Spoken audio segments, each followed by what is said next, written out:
as well here down to our south. So here we are at 8 a.m. You notice some snow already making its way our way, and then notice by noon already starting to get to the I-95 corridor. By 2 o'clock it's just about everywhere, and by 7 o'clock starting to see the steady snow really start to make its way in here. Right on through 10, 11, 12, overnight, tomorrow night into Sunday morning. Here's Sunday morning at 7 a.m. And this is what's different from where we were yesterday. Last night I was a little bit worried about the Sunday portion of this storm staying far enough to the south that we don't see much more snow. But look, now the storm's moving farther to the north, and that means everybody gets in on the action on Sunday, and that's why the totals have been raised. And we are expecting snow throughout the day on Sunday. Most of it, though, will be on the lighter side. So how much are we thinking? Area-wide for the most part, generally 4 to about 7 inches on the very high side, but around 4 inches, even in D.C., going about 3 to 5 right downtown, but around the Beltway, around 4 to 7 inches, a little bit less well to the north, a little bit more to the south and west into parts of the Shenandoah Valley. But Amelia, this is going to be a moderate impact of a storm, and it looks like it's going to be impacting us. Biggest time will be tomorrow night into early Sunday morning. Yeah, absolutely. So if you still want to run errands on your weekend and you hate driving in the snow, just get them done tomorrow morning. You're going to be absolutely fine. Take a look. This is your road impact throughout the day tomorrow. And again, tomorrow morning, we're all in green. But as we move on into the afternoon hours, especially the late afternoon hours, we do start to see some slick spots develop. And tomorrow night, this is when snow is the heaviest. So we're tracking at that point likely widespread slick spots across the area, especially if those roads are less traveled and have not been treated by road crews. So if you have dinner out on Saturday night, I would make it dinner in. Start planning now. Go to the store, get a pizza or something. Be prepared. Just hunker down at home on Saturday night.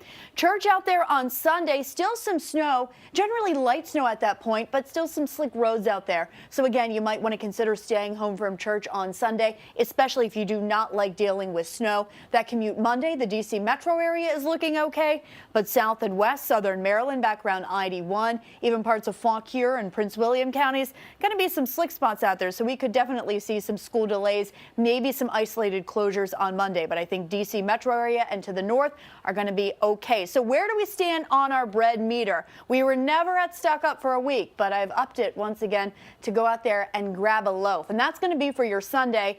And check it out, guys. The chance for an inch or more of snow, 100%. The chance for 3 inches or more, still very high at 70%. That being said, the chance for 8 inches or more, extremely low, extremely unlikely for most of us, Doug.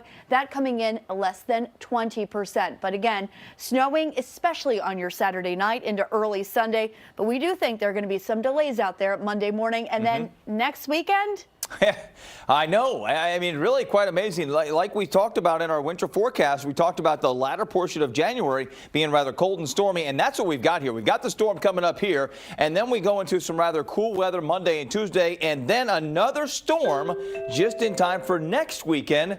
And then there's another after that. Yes, we get stormy, and take a look at the cold temperatures all the way through the next 10 days, guys. So winter is here. It looks like it's going to stick around. That's why I wore my Game of Thrones cufflinks. Oh, yeah, to do because winter is coming. That's right. Thank you, Doug. Good one.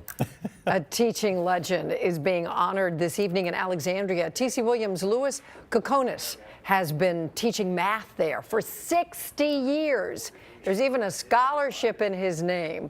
And tonight, his milestone is going to be celebrated.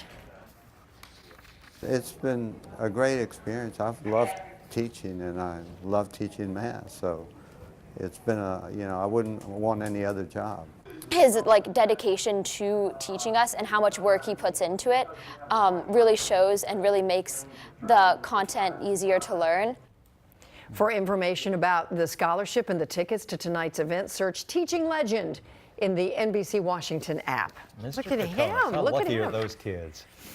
Well, you may have heard of Joe Gibbs Foundation called Youth for Tomorrow. We've all heard about that. It helps troubled young people get their lives back on track. It sure does. And one of their programs focuses on survivors of human trafficking.